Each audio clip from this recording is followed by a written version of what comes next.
जय श्री कृष्ण। भक्तों, जन्माष्टमी पर अगर आपने यह उपाय कर लिया तो मैं ईश्वर की सौगंध खाता हूं, आपके घर से गरीबी दूर भाग जाएगी, आप रातों रात मालामाल हो जाएंगे। मैं भगवान कृष्ण की सौगंध खाता हूं। इस वीडियो को अंत तक देखें। आपका भाग्य ना चमक जाए तो मुझे बताना, लेकिन वीडियो पूरा ही देखना। एक लाइक जरूर करें। अगर आप भगवान कृष्ण से प्यार करते हैं, लड्डू गोपाल से प्यार करते हैं, राधा रानी से प्यार करते हैं तो एक लाइक जरूर करना। जन्माष्टमी बार बार नहीं आती। सच्चे दिल से कमेंट बॉक्स में लिखे राधे राधे, जय श्री कृष्ण। दोस्तों, पंचांग के अनुसार इस साल भाद्रपद माह के कृष्ण पक्ष की अष्टमी तिथि की शुरुआत 26 अगस्त की रात 3:39 पर होगी। 27 अगस्त रात 2:19 पर इसका समापन होगा। ऐसे में 26 अगस्त 2024 के दिन कृष्ण जन्माष्टमी का व्रत रखा जाएगा। हर साल भाद्रपद मास के कृष्ण पक्ष की अष्टमी तिथि को कृष्ण जन्माष्टमी के रूप में मनाया जाता है। द्वापर में श्री कृष्ण परम पुरुषोत्तम भगवान का जन्म भाद्रपद की अष्टमी तिथि रोहिणी नक्षत्र और चंद्रमा वृषभ राशि में मध्य रात्रि में हुआ। उनके जन्म लेते ही दिशाएं स्वच्छ व प्रसन्न एवं समस्त पृथ्वी मंगलमय हो गई थी। विष्णु के अवतार श्री कृष्ण के प्रकट होते ही जेल की कोठरी में प्रकाश फैल गया। कृष्ण के प्राकट्य से स्वर्ग में देवताओं की धून दुबिया अपने आप बज उठी तथा सिद्ध और चारण भगवान के मंगलमय गुणों की स्तुति करने लगे। दोस्तों, जन्माष्टमी व्रत का महत्व। शास्त्रों में जन्माष्टमी के व्रत को 1000 एकादशी व्रत के समान माना गया है। 100 बार गंगा स्नान करने का जो पुण्य मिलता है, मात्र जन्माष्टमी का व्रत करने से प्राप्त हो जाता है। जाप का अनंत गुना फल देने वाला जन्माष्टमी के दिन ध्यान, जाप और रात्रि जागरण का विशेष महत्व है। इसीलिए जन्माष्टमी की रात में जागरण करके भगवान के भजन कीर्तन करने चाहिए। भविष्य पुराण में इस व्रत के संदर्भ में उल्लेख है कि जिस घर में यह देव का व्रत किया जाता है, वहां अकाल मृत्यु, गर्भपात, किसी भी मां के बच्चे गर्भ में नहीं मरते, गर्भ ठहरता है। वैधव्य, दुर्भाग्य तथा कलह नहीं होती।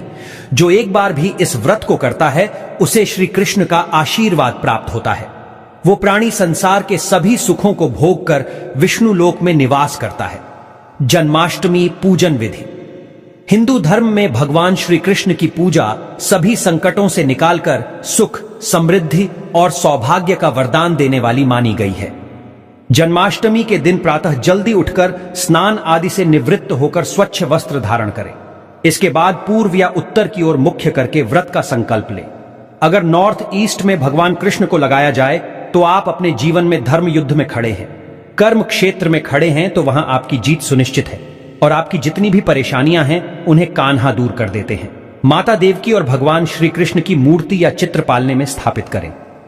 पूजन में देवकी, वासुदेव, बलदेव, नंद, यशोदा आदि देवताओं के नाम जपें। रात्रि में 12 बजे के बाद श्री कृष्ण का जन्मोत्सव मनाएं। दोस्तों, जन्माष्टमी पर कान्हा को पीले चंदन या फिर केसर का तिलक जरूर लगाएं। साथ ही साथ उन्हें मोर का मुकुट और बांसुरी जरूर अर्पित करें। लड्डू गोपाल को पंचामृत से अभिषेक कराकर भगवान को नए वस्त्र अर्पित करें एवं झूला झुलाएं। तुलसी डालकर माखन मिश्री व धनिये की पंजीरी का भोग लगाएं। तत्पश्चात आरती करके प्रसाद को वितरित करें। दोस्तों, कृष्ण जन्माष्टमी कब है? पंचांग के अनुसार इस साल भाद्रपद माह के कृष्ण पक्ष की अष्टमी तिथि की शुरुआत 26 अगस्त की रात 3:39 पर होगी। 27 अगस्त रात 2:19 पर इसका समापन होगा। ऐसे में 26 अगस्त 2024 के दिन कृष्ण जन्माष्टमी का व्रत रखा जाएगा। कृष्ण जन्माष्टमी की पूजा मध्य रात्रि की जाती है। इसीलिए इस साल भगवान श्री कृष्ण का जन्मोत्सव 26 अगस्त 2024 सोमवार को मनाया जाएगा। दोस्तों, चलिए जानते हैं जन्माष्टमी पर श्री कृष्ण की जन्म कथा। दोस्तों, जन्माष्टमी की यह कथा चुपके से भी सुनने से समस्त तकलीफें, बीमारियां सब समाप्त हो जाती हैं। पितृदोष, मंगल दोष, काल सर्प दोष, शनि दोष तुरंत ठीक हो जाते हैं। आइए सुनते हैं जन्माष्टमी की कथा। दोस्तों, पौराणिक कथाओं के अनुसार भाद्रपद महाकृष्ण पक्ष की अष्टमी तिथि को भगवान कृष्ण ने माता देवकी की 8वीं संतान के रूप में जन्म लिया था। कृष्ण जी का जन्म मथुरा में कंस के कारागार में हुआ था। माता देवकी राजा कंस की बहन थी। कंस को सत्ता का लालच था। उसने अपने पिता राजा उग्रसेन की राजगद्दी छीनकर उन्हें जेल में बंद कर दिया था और स्वयं को मथुरा का राजा घोषित कर दिया था। राजा कंस अपनी बहन देवकी से बहुत प्रेम करते थे। उन्होंने अपनी बहन का विवाह वासुदेव से कराया था, लेकिन जब वह मां देवकी को विदा कर रहा था तभी एक आकाशवाणी हुई कि देवकी का 8वां पुत्र कंस की मौत का कारण बनेगा। यह सुनकर कंस डर गया। उसने तुरंत अपनी बहन और उनके पति वासुदेव को जेल में बंद कर दिया। उनके आसपास सैनिकों की खड़ी पहरेदारी लगा दी। कंस अपनी मौत के डर से देवकी और वासुदेव के साथ संतानों को मार चुका था। कृष्ण जी का जन्म इसके बाद भाद्रपद महाकृष्ण पक्ष की अष्टमी तिथि को रोहिणी नक्षत्र अंधेरी रात में भगवान कृष्ण ने देवकी की 8वीं संतान के रूप में जन्म लिया। श्री कृष्ण के जन्म लेते ही कोठरी प्रकाशमय हो गई। आकाशवाणी हुई कि विष्णु जी ने कृष्ण जी के अवतार में देवकी के कोख में जन्म लिया है। उन्हें गोकुल में बाबा नंद के पास छोड़ आए और उनके घर एक कन्या जन्मी है। उसे मथुरा लाकर कंस को सौंप दे। कान्हा चले गोकुल धाम। आकाशवाणी सुनते ही वासुदेव के हाथों की हथकड़ी खुल गई। सभी पहरेदार सोने लगे। कान्हा को एक टोकरी में बाल गोपाल को रखकर सिर पर रख लिया और गोकुल की ओर चल पड़े। कान्हा को गोकुल धाम ले जाने में वासुदेव को कई मुसीबतों का सामना करना पड़ा। यमुना नदी कृष्ण जी के चरणों को स्पर्श करने के लिए उफान पर आ गई, लेकिन चरण स्पर्श के बाद वो फिर से शांत पड़ गई। वो कान्हा को बाबा नंद के पास छोड़ आए और गोकुल से कन्या को लेकर वापस लौट आए। जेल अपने आप बंद हो गया और उनके हाथों में हथकड़ियां लग गई। कन्या के रोने की आवाज सुनते ही सभी पहरेदार उठ गए। कंस बंदीगृह आया। वो कन्या को देवकी और वासुदेव की 8वीं कन्या समझ उसे मारने चला, लेकिन वो आकाश में उड़ गई और फिर से आकाशवाणी हुई कि कंस को मारने वाला अब इस दुनिया में पैदा हो चुका है। बाबा नंद और उनकी पत्नी मां यशोदा ने कृष्ण जी का पालन पोषण किया। राजा कंस ने कृष्ण जी का पता लगाकर उन्हें मारने की खूब कोशिश की, लेकिन कंस की सारी कोशिशों विफल हुई और कृष्ण जी को कोई मार नहीं सका। अंत में श्री कृष्ण ने कंस का वध किया। राजा उग्रसेन को फिर मथुरा की राजगद्दी सौंप दी। इस तरह से जन्माष्टमी की व्रत कथा पूरी हुई। दोस्तों, आगे बढ़ने से पहले कमेंट बॉक्स में अपनी राशि भी डाल दीजिएगा। यदि हमारे पास कोई उपाय होगा तो वो आकर हम आपके कमेंट के रिप्लाई में बता देंगे। दोस्तों, जन्माष्टमी पर भूल कर भी ना करें। ये गलतियां तुलसी को लेकर ना करें। ये गलती जन्माष्टमी के दिन भूल कर भी तुलसी की पत्तियां तोड़ने से बचना चाहिए। दरअसल शास्त्रों में कहा गया है कि कृष्ण भगवान विष्णु के अवतार हैं और उन्हें तुलसी अति प्रिय है। ऐसे में इस दिन तुलसी की पत्तियां नहीं तोड़नी चाहिए। जन्माष्टमी से पहले आप तुलसी तोड़कर रख लें। बिना तुलसी के जन्माष्टमी का पर्व अधूरा है। भगवान कृष्ण किसी भी ऐसे भोग को स्वीकार नहीं करते जिसमें तुलसी पत्र ना पड़ा हो। ऐसा भोग पाप के समान होता है, जहरीला माना जाता है। चावल खाना, ये बात तो सभी जानते हैं कि एकादशी के दिन चावल नहीं खाने चाहिए, लेकिन बहुत ही कम लोग जानते हैं कि जन्माष्टमी के दिन भी चावल को खाना वर्जित होता है।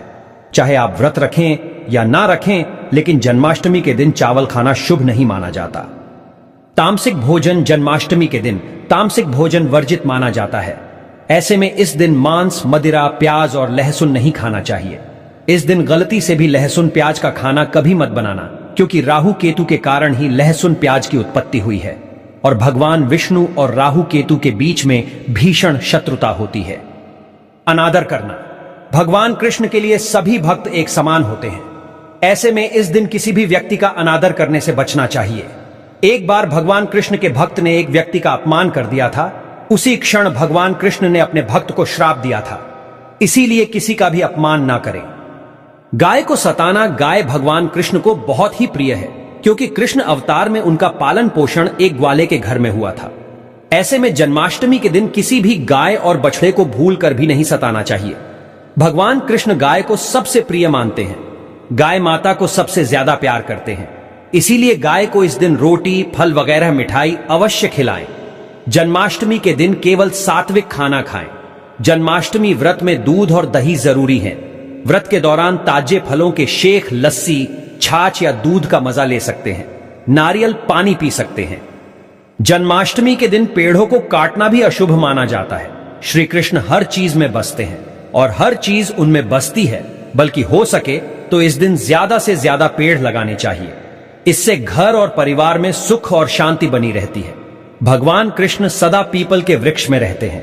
पीपल वृक्ष पर जन्माष्टमी पर जल अवश्य अर्पित करें, इससे वो प्रसन्न जल्दी होते हैं।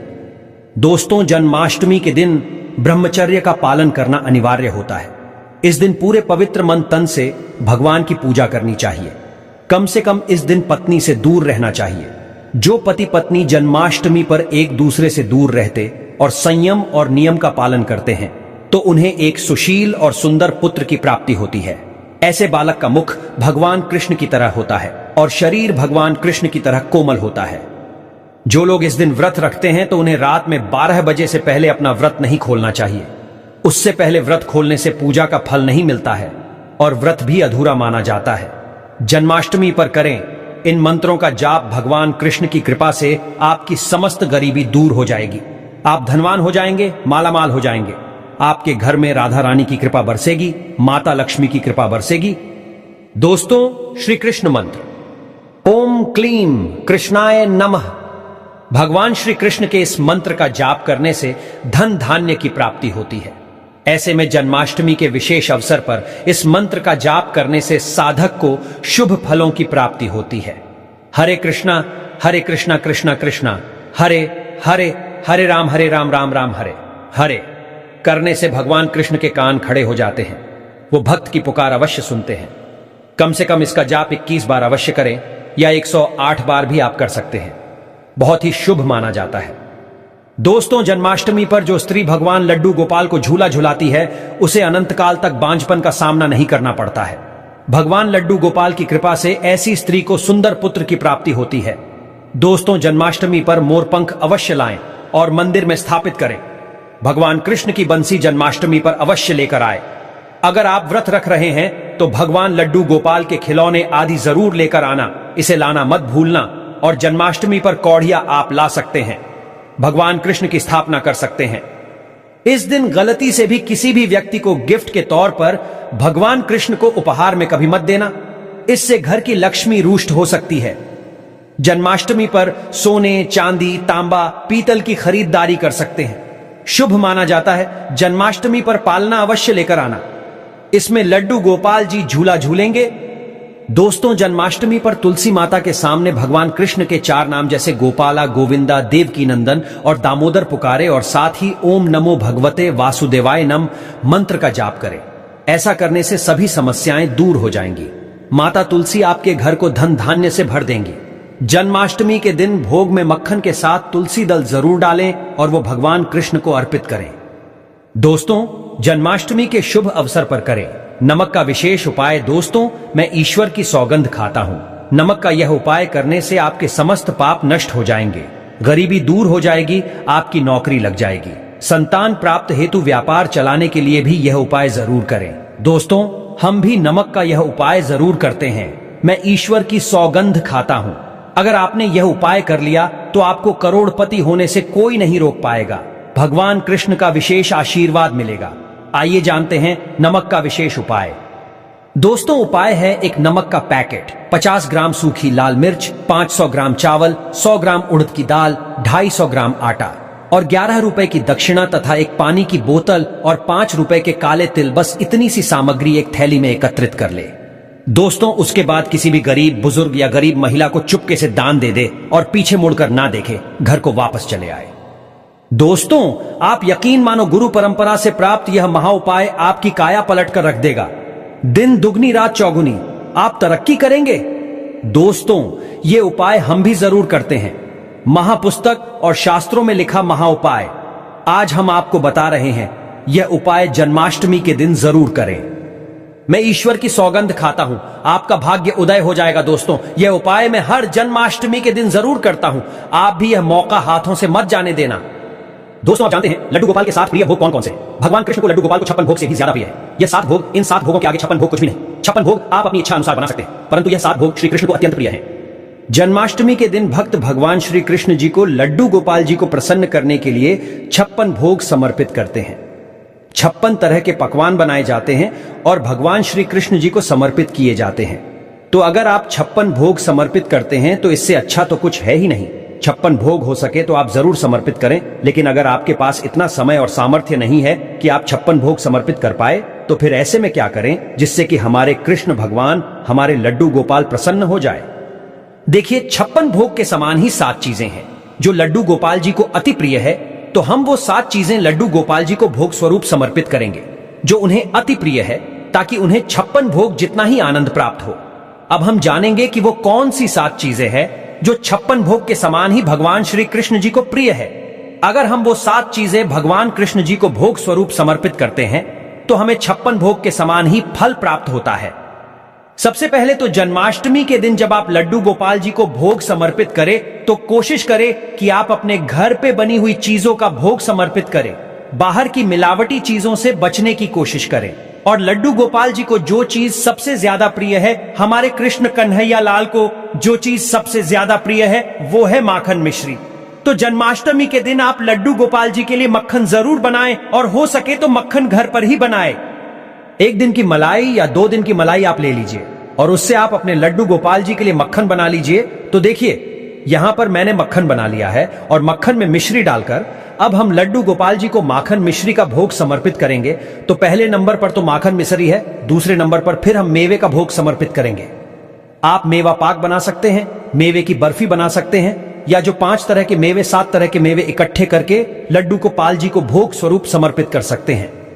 जन्माष्टमी को आप मेवे का भोग जरूर समर्पित करें भगवान श्री कृष्णन जी को। इसके साथ ही देखिए जन्माष्टमी के दिन धनिया पंजीरी आप जरूर बनाएं।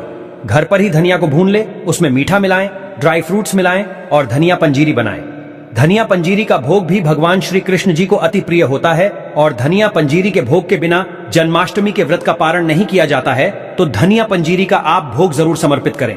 इसके साथ ही देखिए पंचामृत का भोग आप जरूर समर्पित करें। पंचामृत में दूध, दही, घी, शहद, शक्कर ये 5 चीजें मिलाकर पंचामृत बनाया जाता है। फिर उनका भोग समर्पित किया जाता है। तो पंचामृत का भोग जरूर समर्पित करें।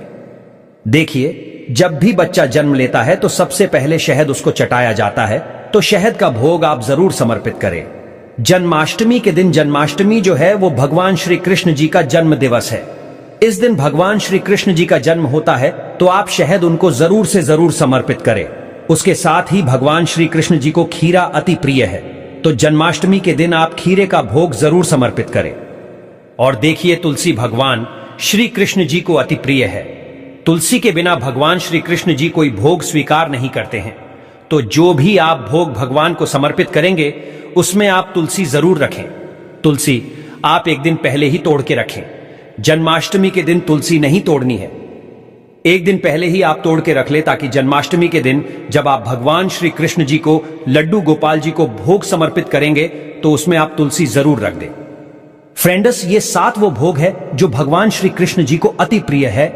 और अगर आप 56 भोग नहीं समर्पित कर सकते हैं, 56 भोग आप नहीं बना पा रहे हैं, तो ये 7 भोग हैं जो आप बहुत आसानी से घर पर बना सकते हैं और जिनके भोग से भगवान श्री कृष्ण जी अति प्रसन्न हो जाते हैं। तो इस जन्माष्टमी आप भी ये 7 भोग भगवान श्री कृष्ण जी को, आपने लड्डू गोपाल जी को जरूर समर्पित करें। और जन्माष्टमी की पूजा कैसे की जाती है, सामग्री क्या चाहिए होती है, जन्म कैसे कराया जाता है, इन सभी विषयों पर वीडियो चैनल पर आ चुके हैं।